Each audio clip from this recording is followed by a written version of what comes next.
Pues siguiendo con la sesión, presento a Javier, aunque a lo mejor no hace falta, pero para los que no lo conozcáis, Javier es cirujano, ha participado en la serie con Rocío de la cirugía combinada, cirugía laparoscópica, pacientes con hernia de hiato y TIF. Se formó en el Hospital de Belviche, allí estuvo durante muchos años, se dedicó fundamentalmente a cirugía, y se dedica a cirugía bariátrica, cirugía gástrica, el reflujo, obesidad. Su tesis fue sobre el cáncer gástrico. Hace muy poco se cambió a la competencia, por llamarlo así. Quizás es que le reclamaron porque hace bien las cosas, y está en el Clinic, es el jefe de sección de la unidad de cirugía esofagogástrica y bariátrica. Y ¿qué más decir de ti, Javier? No sé, dilo tú el resto. Es un buen amigo y opera muy bien. Y tiene mucho sentido común. Javier, muchas gracias. Bienvenido. Muchas gracias. ¿Se me oye? ¿Me lo pongo aquí? ¿Está bien? Muchas gracias, Alberto, por la presentación. Muchas gracias a Rocío y al resto. Creo que se me oye, ¿no, Rocío? Por la invitación. Es un placer estar aquí porque estoy aprendiendo un montón. Normalmente los cirujanos hacemos reuniones de cirujanos que nos damos la razón los unos a los otros y por eso acabamos no aprendiendo mucho porque estamos en un círculo y hoy estoy aprendiendo mucho, así que gracias por esta oportunidad. Si podéis apagar las luces, por favor. Me han encargado de hablar del abordaje quirúrgico y gracias a Dios creo que he hecho una cosa complementaria de la que ha hecho mi compañero previo. Vamos a hablar de la cirugía como tratamiento, después de toda la lista de tratamientos posibles que tiene el reflujo que hemos visto hasta ahora, la cirugía también lo es. Y para hablar sobre el tema, pues he querido hablar de dos casos que he tenido recientemente, ¿vale? Dos casos un poco emblemáticos, a lo mejor un poco exagerados, pero son reales, ¿vale?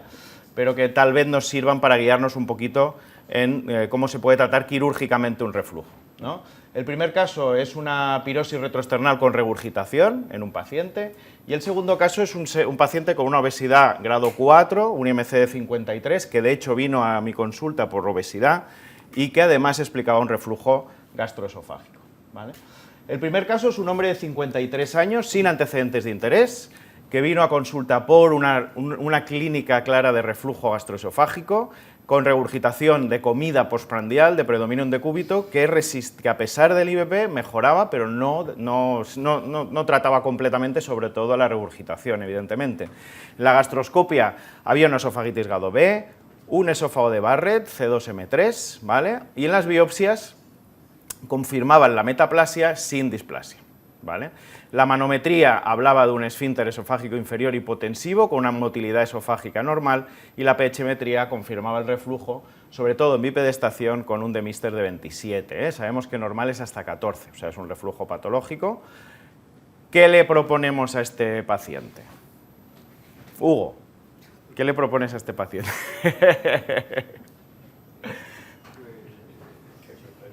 Claro, habría que revisar, ¿no? la pauta, cómo va tomando el IBP, ¿no? Se toma el IBP incluso a doble dosis y a pesar de eso no se acaba de curar, sobre todo en la parte de regurgitación alimentaria, que es un problema puramente mecánico, ¿no? ¿Qué le propones? Venga. No, pues, le envío el otorosol. ¡Ey, bien!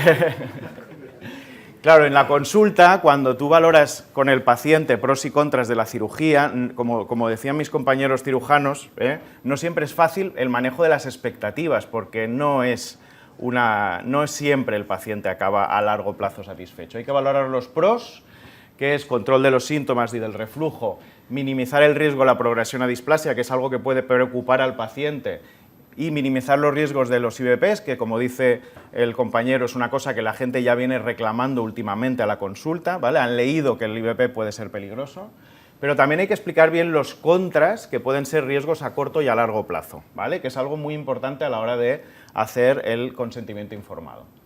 Este soy yo, que es una foto que salgo bastante bien, por eso lo he puesto, es para consultar. Y esto es lo que le explico al paciente, ¿vale? Así como la doctora Temiño amablemente habló de que la cirugía tiene un 80% de buenos resultados, yo insisto en lo contrario, tiene un 10-20% de malos resultados, o de veces que el paciente a medio o largo plazo no obtiene lo que ha tenido, que es el control de los síntomas del reflujo. Creo que es importante explicárselo, que el principal riesgo de que no tenga los resultados esperados son los síntomas atípicos, que son la tos, la laringitis, todo lo que los otorrinos, neumólogos te dicen, es el reflujo, y el paciente llega a tu consulta esperando que le vas a curar de los síntomas atípicos, ¿vale? Que ese es el principal factor de riesgo de resultados no satisfactorios, y que el principal factor de riesgo, la recidiva, aparte de que ya esté operado de lo mismo, es la obesidad, ¿vale?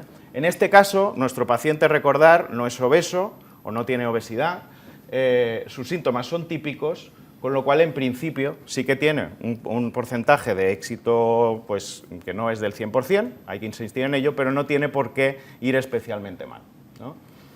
Y hablamos de los síntomas atípicos, fijaros este estudio curioso de recientemente sobre tos asociada a reflujo, en el que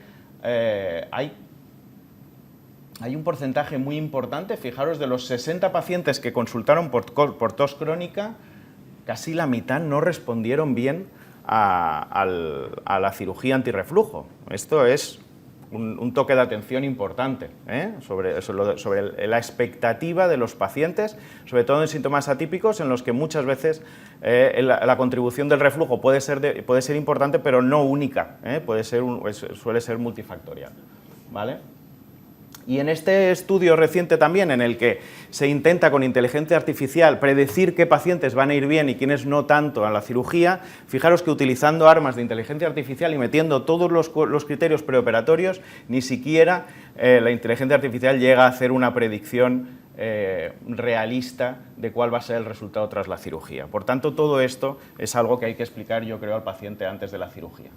En cuanto a la ventaja teórica de que la cirugía puede minimizar la progresión a displasia, no hay ninguna evidencia. Todos los estudios que se han hecho dicen que entre el porcentaje de pacientes en el que el mecanismo antirreflujo no es suficiente y se afloja a largo plazo, y que muchas veces esto es una progresión muy, muy lenta, no hay ninguna evidencia de que hacer un Nissen a un paciente o una funduplicatura pueda minimizar o enlentecer la progresión a displasia. Por tanto, ni siquiera en eso nos podemos poner fuertes. Ninguna de las guías clínicas te recomienda un mecanismo antirreflujo para minimizar el riesgo de metaplasia, displasia y de displasia cáncer, ¿vale? Por tanto, en eso también debemos moderar las expectativas del paciente.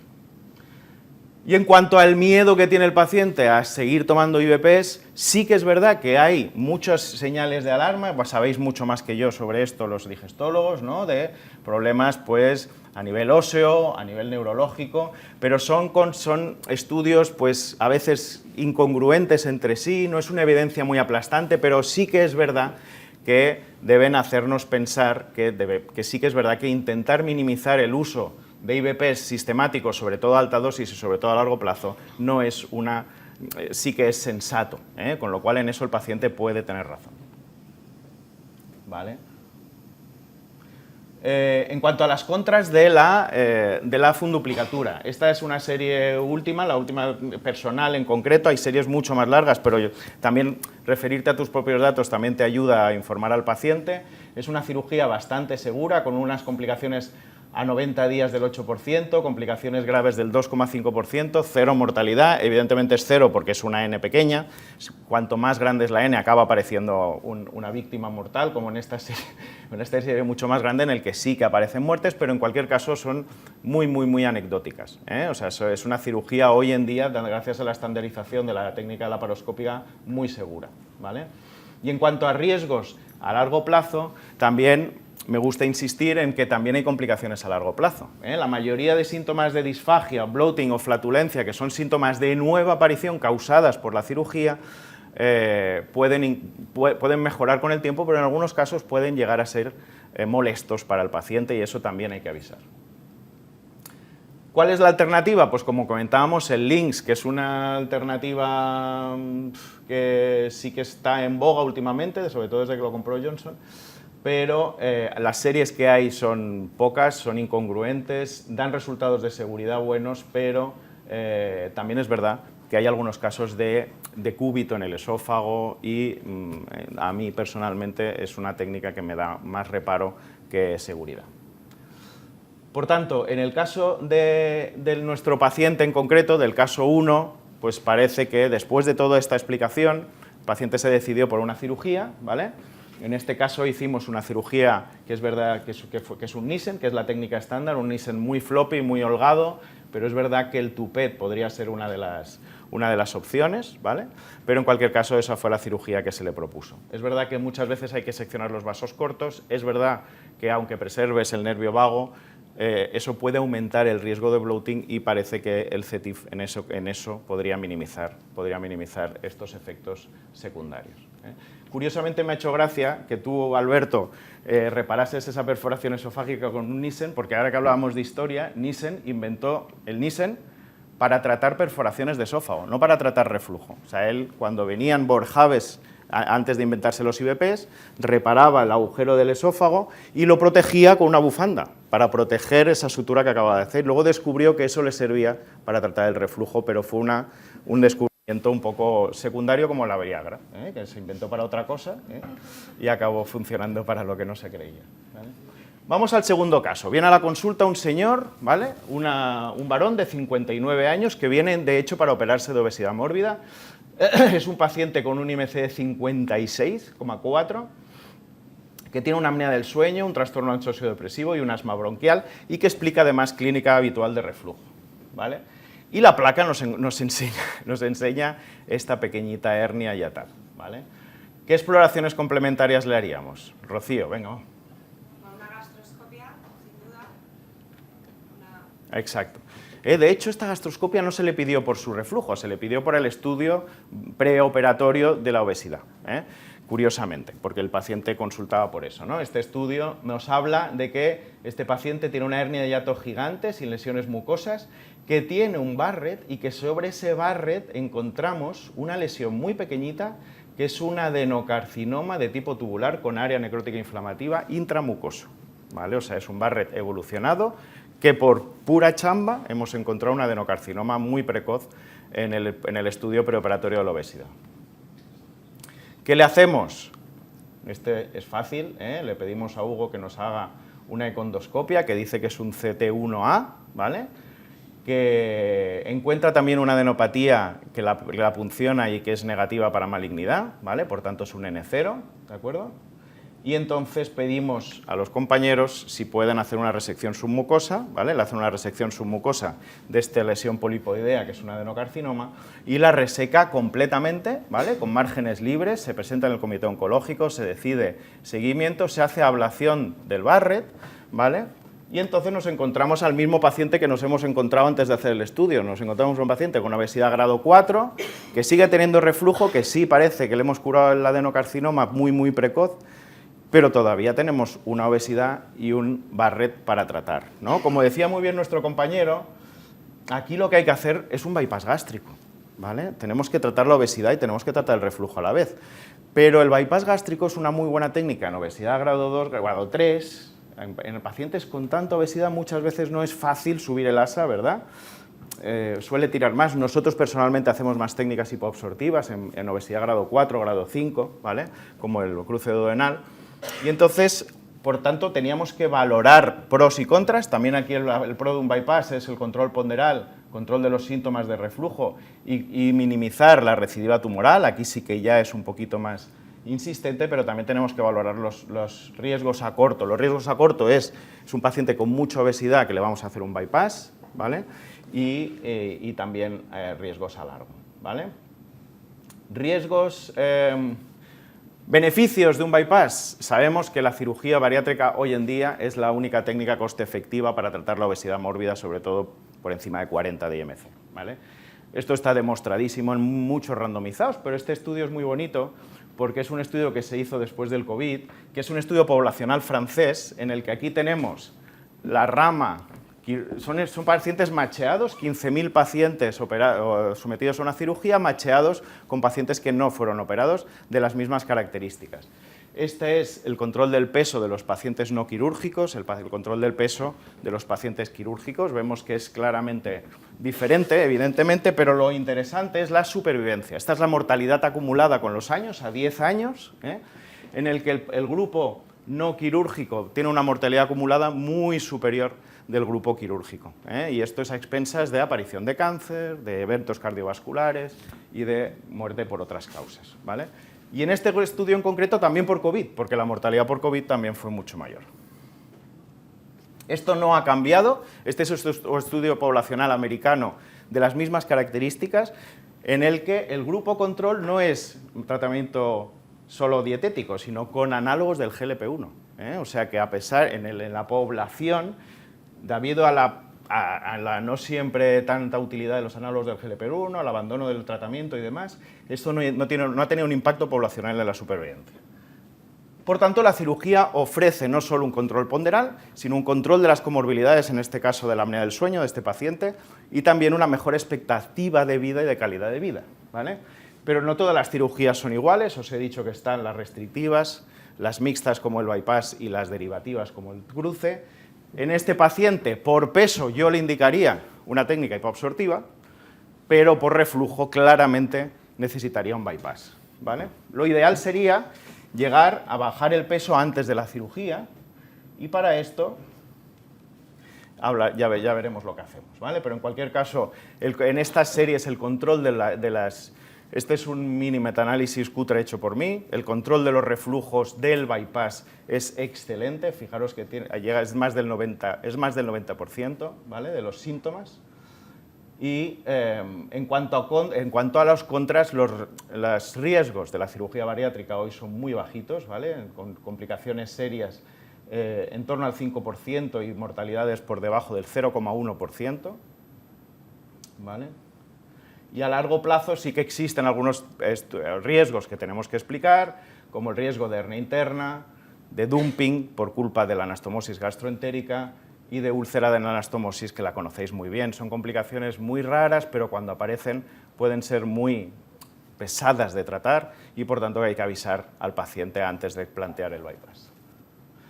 Por tanto, el paciente, después de estos pros y contras, se decidió por un bypass, pero decidimos hacer una neoadyuvancia con análogos del GLP-1, ¿vale? Entonces, antes de operarle, le sometimos a 4 meses de tratamiento con tirtezapida, ¿vale?, con lo cual conseguimos bajar de 155 a 130 kilos, con un IMC de 47, con lo cual la cirugía fue bastante bien, fue mucho más fácil. En este caso lo hacemos por robot, pues porque, como decía mi compañero, tenemos a veces el robot a hacer la laparoscopia y lo usamos indistintamente. Y fijaros esta hernia de hiato, ¿vale? Aquí estamos disecando los pilares, la cara anterior. Nos gusta siempre resecar el saco herniario cuando es una hernia grande, porque eso hace que luego no tire tanto hacia arriba, Estamos pelando el diafragma por la cara anterior, separando lo del pericardio. Aquí estamos disecando el pilar diafragmático derecho. Y aquí abajo estamos llegando a la crura, a la V, accediendo por detrás. Aquí atrás tenemos la aorta torácica, ¿vale? Y no siempre es fácil bajar estas hernias tan grandes, Hay que, como decía el compañero, llegar casi hasta la vena pulmonar para liberar todas las adherencias y que no haya tracción después, que eso aumenta el riesgo de recidiva, Y estamos, aquí tenemos la aorta, ¿veis, chicos? La aorta en el tórax que se va para arriba, aquí tenemos el pilar diafragmático izquierdo y resecando el saco herniario minimizamos la tracción para que después pueda haber una... Esto es el saco herniario, ¿ves? Una vez resecado el saco herniario y abdominalizado el esófago, entonces suturamos los pilares. A mí me gusta usar hilos irreabsorbibles, creo que es como tiene que hacerse, ¿no? Trenzados en este caso para aumentar la reacción inflamatoria y la fibrosis. El robot permite una movilidad mayor que la laparoscopia, como veis, es más articulado y en estos casos tal vez es más fácil cuando uno trabaja en el túnel de una hernia de hiato, ¿vale? Fijaros que es un orificio herniario grande, ¿vale? Y aunque sí que es verdad que yo coincido con el doctor Mimic de que no soy muy amigo de las mallas porque hemos visto casos de ulceración hacia el esófago, en casos así sí que intento, con riesgo de recidiva, sí que a veces consideramos colocar una malla siempre lejos del esófago, nunca en contacto con él, una malla pequeñita, como decía el doctor Targarona, que hay que intentar hacer, ¿vale? Mallas pequeñitas y mallas lejos del esófago para que no haya decúbito, pero sí refuerza los tejidos. Una vez reducido y cerrado la hernia, realizamos el bypass, para lo cual se hace un pouch pequeñito, ¿vale? Este pouch pequeñito hace que haya poca secreción de ácido, el resto está derivado al aire de Roux, con lo cual aquí lo tutorizamos mediante una sonda de Fouché, ¿de acuerdo? Este pouch veis que es chiquitito para esto que decíamos. Luego seccionamos el epiplon para que el asa que suba no tira tanto, ¿vale? Lo seccionamos y minimizamos la tensión de este asa que sube, contamos una asa biliopancreática de 1 metro, ¿vale? Que podría ser un poquito más en este caso, la verdad.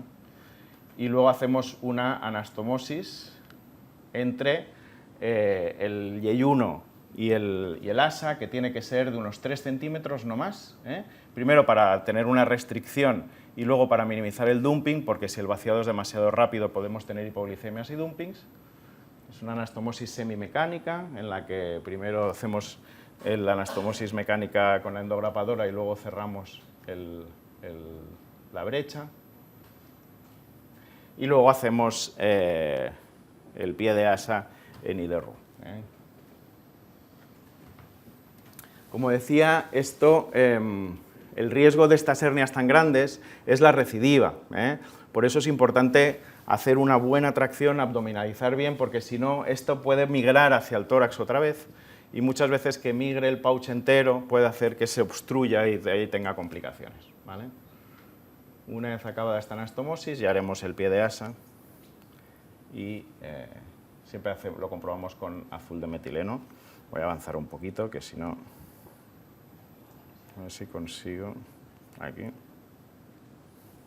Y luego cerramos la brecha mesentérica y por último seccionamos entre las dos anastomosis, la anastomosis del pie de asa, y aquí vemos que queda bien de esófago intraabdominal, ¿vale? Que es importante, la malla nos refuerza los pilares y ese ha sido el tratamiento, ¿vale? Por tanto, si queremos hablar, yo creo, de técnicas quirúrgicas para aumentar el reflujo, un poco para concluir, diremos que en el primer caso, que es una pirosis retroesternal y una regurgitación, hemos planteado una funduplicatura, que es verdad que hemos hecho un Nissen, pero podría ser un tupé perfectamente.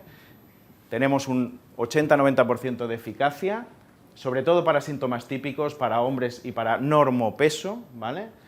Eso permite disminuir la dependencia al IVP y controlar la progresión del Barrett, aunque eso no está demostrado en absoluto, pero hemos de insistir en que tenemos un 10-20% de fracaso, que es lo mismo que lo de al lado, pero dicho de otra manera, sobre todo con síntomas atípicos, sobre todo asociado a obesidad y en mujeres, que podemos tener un 10-20% de bloating, lo que ha explicado Rocío parece que si lo mides bien puede ser mucho más, esto debe ser seguramente series que simplemente oyen lo que el paciente se queja, pero me imagino que usando scores específicos este porcentaje puede subir mucho, que hemos de tener en cuenta que no haya disfunción motora del esófago, ¿vale?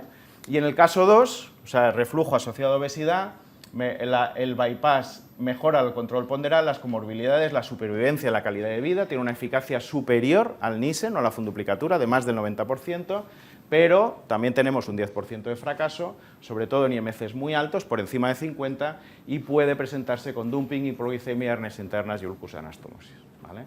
Simplemente no hay una recomendación única, pero sí que hemos de tener pros y contras de las dos posibilidades. Muchas gracias.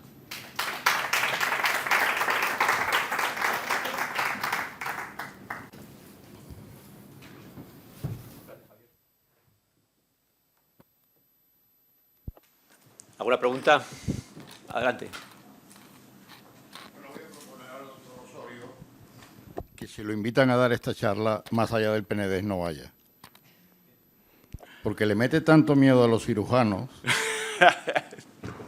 que después de trabajar 8 años en las tierras del Ebre y de ver N pacientes con reflujo y enísimos pacientes con hernia de hiato, y el paciente que se para y dice, ¿y ahora qué hago? Voy a seguir con omeprazol. Le estoy hablando 30 y tantos, 40 años. Una hernia de 3 centímetros, un reflujo que ya lleva 10 años tomando, que cuando va al ambulatorio consigue un letrero que dice que el omeprazol produce osteoporosis, y si es mujer, peor. Y no hay nadie bueno, hacer una pH-metría son 2 años de espera en el hospital, en el único hospital público. ¿Por qué tanto miedo? Le digo de la experiencia nuestra de la época de la ranitidina y del Pero esofagograma. miedo a la cirugía, ¿te refieres? Sí, sí, sí. Miedo No a la es- cirugía, no es- pero de los cirujanos. No es miedo, o sea, los riesgos son bajísimos. Los riesgos ya he puesto, ¿no? Los riesgos hoy en día con un cirujano experimentado por la laparoscopia son bajísimos. Pero sí tengo miedo a las expectativas del paciente. O sea, cuando uno tiene muchos pacientes llevados durante muchos años, se das cuenta que la expectativa es crucial para que el paciente lo viva bien o mal a largo plazo. Entonces, si tú le vas a vender que tienes un 90% de éxito y que todo va a ser fantástico y maravilloso, es muy probable que tengas una larga lista de pacientes que no estén satisfechos con su cirugía, porque es que no es matemático. Cuando los que nos dedicamos a eso nos damos cuenta que no es una cirugía tan... De hecho, es mucho más eficaz un bypass, mucho más eficaz que una funduplicatura a largo plazo. Entonces es muy importante no tener miedo, porque es que los riesgos son bajísimos, pero sí saber gestionar las expectativas del paciente. No le puedes vender una moto porque eso no solo no te va a ayudar, sino que es que al paciente tampoco le va a ayudar, ¿no? Entonces yo suelo insistir no en la ineficacia de algunos casos, sino en que no siempre vamos a tener los resultados que vamos a esperar a largo plazo, sobre todo para los síntomas atípicos. Pero no es miedo, ¿eh? O sea, yo estoy muy seguro y me encanta operar, pero el paciente tiene que ir sabiendo que no es tan mágica la cirugía como se puede creer, ¿eh? Y eso es importante. Acaban operándose casi la misma porcentaje de pacientes, pero es importante que vayan con las expectativas claras. No, ahí estamos de acuerdo, totalmente. Sí, yo vengo de una época donde la ranitidina y el esofagograma era lo único que teníamos. Y se hacían funduplicaturas casi como colecistectomías, iguales. El problema es el otro extremo. La peor expectativa es el que no tiene expectativas. Es el que te dice, tú le dices, tienes una hernia de hiato, tienes 3 centímetros, ¿qué hago? Pero este hombre va Tienes que a estar súper contento. El que realmente está desesperado va a estar súper contento a largo plazo. No va a cambiar ni las ganas de operarse ni los resultados porque tú le expliques expectativas realistas. Pero tienes que hacerlo, yo creo, ¿eh? Porque... Y luego va a estar muy agradecido porque realmente si su vida es un infierno, la cirugía le va a aliviar muchísimo. Lo cual no quita que haya que insistir también en las posibilidades de que no vaya tan bien como se puede creer. No le metas más miedo a los cirujanos, ya tienen suficiente. Hay una bruja que se llama disfagia que le tienen terror. Sí. Si me permitís, andando un poquitín en la pregunta, yo creo que lo que es fundamental es explicar al paciente lo que se puede esperar con la cirugía. Y la satisfacción va en base de lo que uno tiene como expectativa. Entonces, en base a eso dirá, estoy feliz, a lo mejor tengo algo de meteorismo, pero ya lo sabía. Pero esto, frente a quitarme la medicación, no tener pirosis, poder dormir sin ahogos y tal y cual, digo, muchísimas gracias, lo cambio sin ningún problema. Y hernias de 3 centímetros que sean todas tan pequeñas. Ojalá, estar un poco mayor. Sí. El problema no es el paciente, el problema son los cirujanos. Bueno, yo aquí agrandaría un poquitín el abanico, ¿eh? Y aquí cojo algunos cuantos, ¿eh? Porque...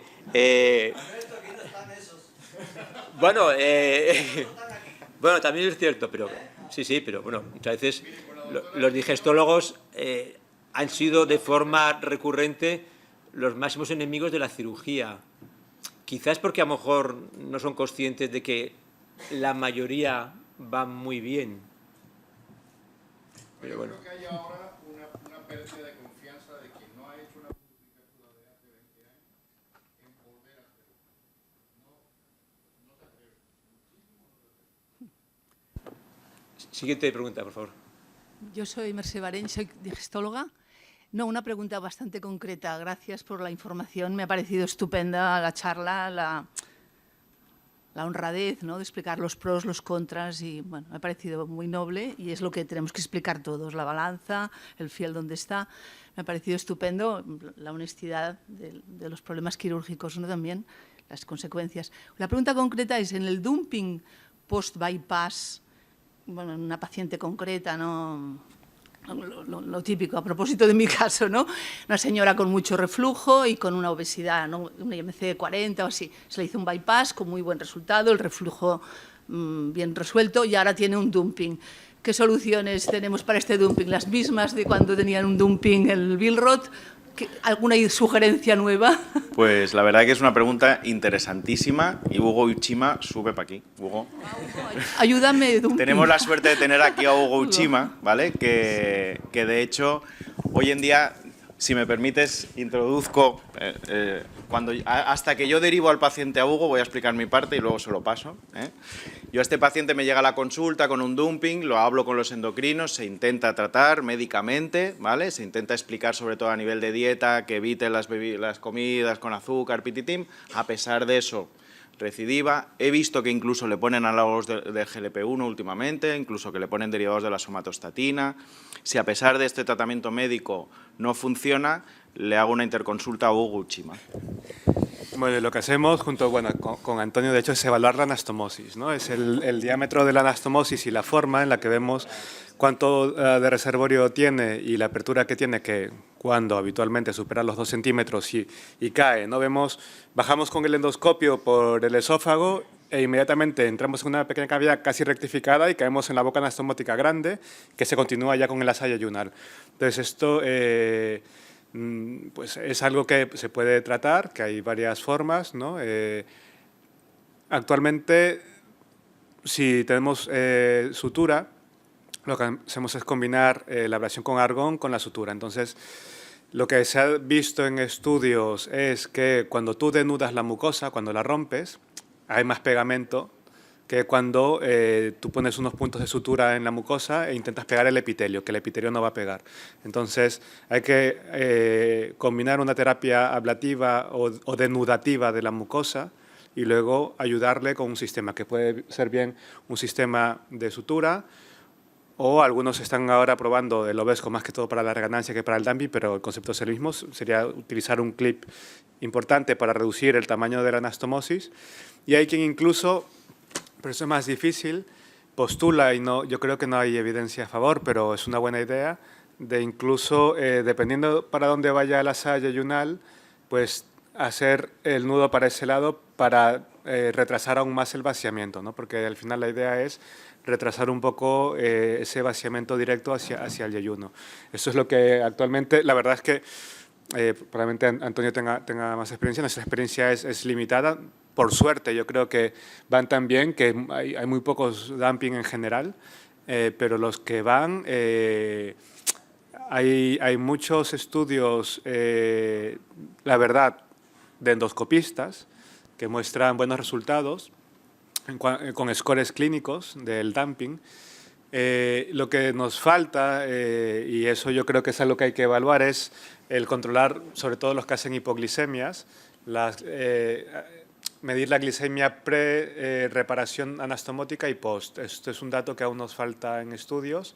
Nosotros, en los casos que hemos hecho, sí que hemos visto un control, pero nos ha faltado medir justo los días previos a la intervención y los días posteriores, ¿no? Pero bueno, de entrada sí que da unos resultados que sorprenden.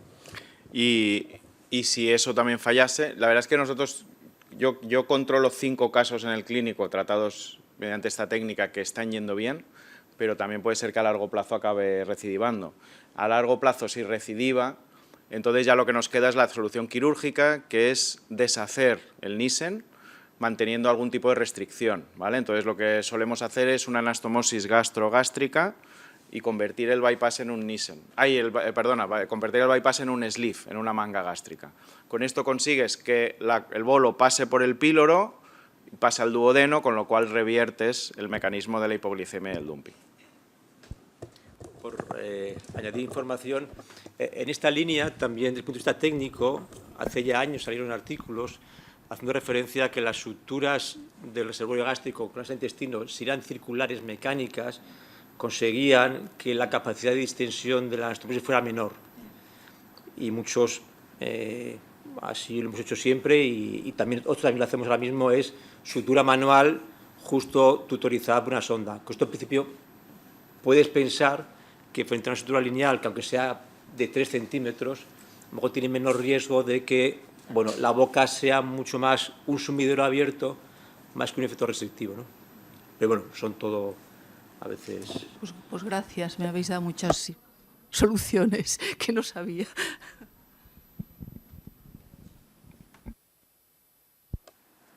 ¿Alguna pregunta más? Pues yo aprovecho de la experiencia de Javier.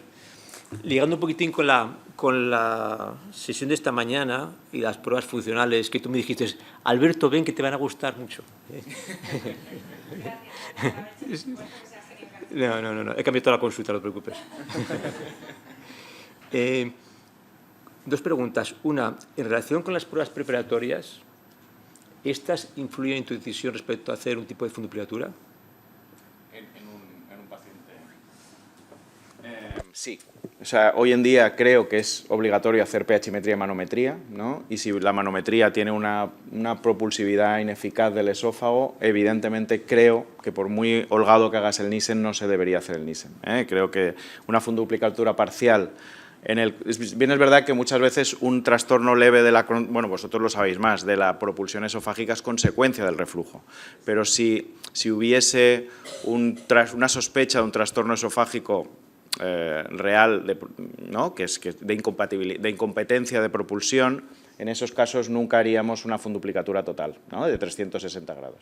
En eso estarías tú de acuerdo, ¿no? Entendiendo que tú y yo somos muy pro Nissen. Exacto. Vale. Holgados. No como el doctor Simic. Sí. Exacto, pero que en este caso haríamos un tupé. Okay. Y luego, bueno...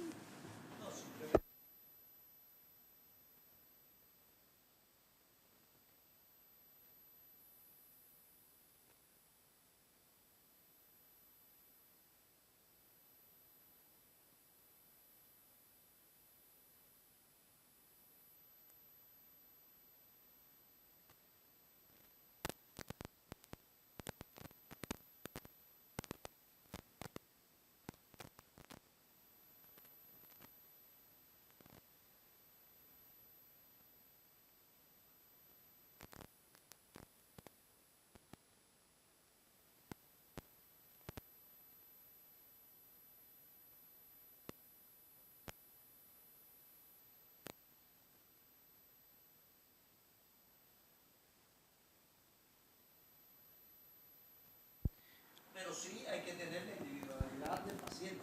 El paciente, que aunque los estudios no lo digan, a ti no se te ocurre hacerle un Nissen porque sabe que va a pasar lo mal que él. Javier, una pregunta ligando la cirugía bariátrica y el reflujo. Como factor independiente, aquí me olvido de pacientes superobesos, ¿cómo influye el reflujo en un paciente como comorbilidad a la hora de decidir hacer o no hacer un sleeve? No, aquí pasa otra vez lo mismo, ¿eh? O sea, son patologías que se retroalimentan, ¿no? Muchas veces hay muchos estudios que dicen que un reflujo leve es consecuencia de la obesidad y, por tanto, curando la obesidad ya curas el reflujo. Pero también es verdad que el sleeve, incluso bien hecho, es una zona de alta presión que puede favorecer el reflujo de nuevo. Entonces, es una pregunta muy difícil de responder. O sea, cuando indicas un bypass ante un hallazgo de una esofagitis en las pruebas preoperatorias, en ausencia de no hay una respuesta concreta, ¿eh? Yo personalmente intento indicar técnicas como el SADIS, ¿no? Hipoabsortivas, a partir de 50 de IMC siempre, ¿vale? Porque el bypass se queda muy corto en el control ponderal, pero ante un reflujo patológico, creo que hoy en día el gold estándar sigue siendo el bypass. ¿Qué es patológico? No te lo sé definir.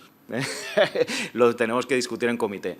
¿Y qué parte de ese reflujo es consecuencia de la obesidad y cuál es un problema realmente intrínseco del esófago? Tampoco te lo sé contestar. Pero en cualquier caso, sí que si consideramos que es un reflujo significativo, creo que la técnica de elección sigue siendo el bypass. Tengo un amigo en Montpellier que lo conocerás, que es David Noca, que ha inventado el Nissen Sleeve, ¿vale? Y que es una técnica que no está teniendo mucho éxito a nivel mundial, pero que en sus manos tiene muy buenos resultados, que también es una técnica interesante y que yo la he hecho algunas veces. Hay pacientes a los que no se les puede hacer un bypass, una enfermedad de Crohn, una cirrosis hepática, obesidad de puente para trasplante de corazón o de hígado, todos estos pacientes, o incluso mujeres con deseo de embarazo o para hacerse inseminación. Todos estos pacientes no es aconsejable hacer una técnica derivativa. Lo ideal es hacer un sleeve. En estos pacientes sí que he hecho Nissen y sleeve, y como resultados correctos. No es una técnica estándar, pero es una alternativa.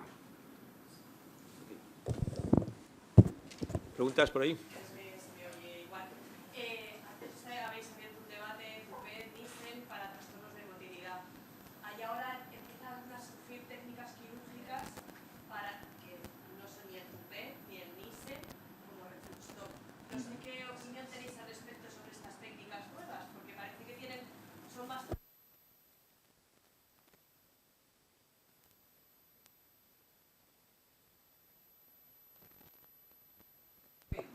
Yo no sé si hay casas comerciales aquí.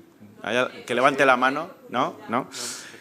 Yo personalmente, como trabajo en un hospital en el que se derivan las cosas y muchas veces veo mucho más las consecuencias negativas que las positivas de las cosas que están en contacto con el esófago, con la serosa, yo tengo mucho miedo de todo el cuerpo extraño en contacto con personalmente, porque lo que más hemos hecho es quitar mallas que con el esófago, quitar cosas que están haciendo de cúbito. Yo personalmente, antes de considerar estándar a un cuerpo extraño, me gustarían estudios serios, primero en animales y luego prospectivos antes de empezar a integrarlo en la práctica clínica. Pero eso seguramente estoy sesgado porque lo que veo son los decúbitos, las úlceras, las perforaciones, y entonces, teniendo técnicas que sabemos que son seguras, los experimentos con cuerpos extraños, no sé si estarás de acuerdo, Alberto. Yo estoy totalmente de acuerdo. A ver, es que ya nos da, entre comillas, no miedo, pero reparo poner mallas cuando ves que es obligado ponerlas en hernias recidivadas, multirecidivadas o gigantes, como para poner un cuerpo extraño, como puede ser la famosa lat band, con lo que se empezó las técnicas restrictivas, las anillas, las verticales anilladas, poner el Lynch, independientemente de su eficacia. Creo que yo, honestamente, prefiero sus propios tejidos, sin ponerle ningún tubo artificial, como dicen, mira, me voy a poner aquí un tubo de plástico para se me quitan el estómago. Cuanto más natural todo, creo que tenemos problemas. Y lo curioso es que una vez me invitaron a dar una charla y metí en ChatGPT cuál es el mejor tratamiento para tratar el reflujo después de un sleeve, y lo primero fue el Lynx, que me dijo ChatGPT. O sea que seguramente las casas comerciales también meten mucha tralla en Internet. Pero fue el primero antes que conversión a bypass. Adelante. Yo tenía una pregunta. Muchas gracias por vuestra presentación. Y no sé, gracias. Y quería saber vuestra opinión. No sé si tenéis experiencia vosotros o si no la tenéis, pero si habéis leído. Para minimizar, o sea, realmente el gol estándar es el gol estándar, pero quizá para como perfeccionar ya la técnica con todo lo que tenemos, ¿no? en motilidad, coger la manometría intraoperatoria como para minimizar, ¿no? los efectos al final adversos, que esa quizá es lo que más puede pesaros, ¿no? Pues no sé si en esto tenéis experiencias y... En manometría intraoperatoria no conozco a nadie que haya hecho. Sí que conozco un grupo inglés que lo que hace para ver que quede bien holgada la funduplicatura es con un medidor de tensión sí, el endoflip, sí. Eso sí, pero manometría intraoperatoria no debe ser fácil de interpretar, no creo que sea algo, ¿no? En directo. La manometría suele ser corregirme, pero que se interpreta a posteriori, ¿no? Se podría realizar, de hecho, hay algo similar que han hecho durante endoscopia, pero ¿sí? Lo que sí he visto yo es con el endoflip. Con el teoría, endoflip. con el endoflip, exacto. Para ver distensibilidad, pues sí que parece que puede ayudar un poco a... El endoflip, que es el que también se usa para ver el tono pilórico, ¿no? Pues no, ya nos lo han quitado en el clínico, ya no lo tenemos. Nosotros, vamos, yo o sea, hace años, estoy hablando de hace mucho, vamos, cuando yo era residente, no hace tanto, pero ya hace años, pues sí que lo hacían, claro, lo que pasa que pues no hay publicaciones ni nada, pero yo en mi época de residente, como había una unidad de motilidad potente, pues sí que pues en esta búsqueda sí que lo hacían y la experiencia pues era bastante buena. Entonces, bueno, es verdad que podéis pensar que es un poquito engorroso, pero bueno, al final si se dispone de la técnica, sobre todo pues del EndoFit, yo creo que a los cirujanos, o sea, yo creo que al final sería, creo que un camino bastante interesante. Pues el EndoFlip precisamente lo queríamos usar intraoperatorio y nos lo han quitado. Debe ser muy caro y bueno, ya no hay... Sí, vale. Ya, Bueno, que han sacado una generación más que es más cara que la anterior. ya no la Incluso. tenemos. Y sí, vale como 500 euros la sonda, me parece, o algo así. Pero sería interesante, seguro. Sí. Sí, nosotros en relación con seguridad intraoperatoria y de cara a las complicaciones postquirúrgicas, lo que hacemos es, en casos de, bueno, independientemente de eso, en caso de pacientes multioperados de hernia de hiato o grandes hernias de hiato, utilizar la electroestimulación para identificar el nervio vago. Igual que en la cirugía de tiroides para ver el vago, pues aquí a nivel esofágico también, y creo que es realmente útil. Y lo que tú comentas me parece que sería intentar buscar, rizar el rizo y decir, bueno, ¿cómo lo he dejado, no? Desde el punto de vista funcional, me parece muy interesante. ¿Alguna pregunta más? Pues si no, ven para aquí, Rocío. Nada, acabamos, y que cierra ya estamos todos cansados. tu gran curso. Nada, despediros a todos agradeciendo vamos, todos aquí habéis dicho que sí en cuanto os llamé, yo, obviamente, bueno, daros las gracias, yo estoy muy contenta del curso, espero que os haya servido a los demás y hayamos aprendido, yo he aprendido un montón y nada, viernes por la tarde todos a casa, gracias a todos y hasta otra próxima edición del curso. Muchas gracias.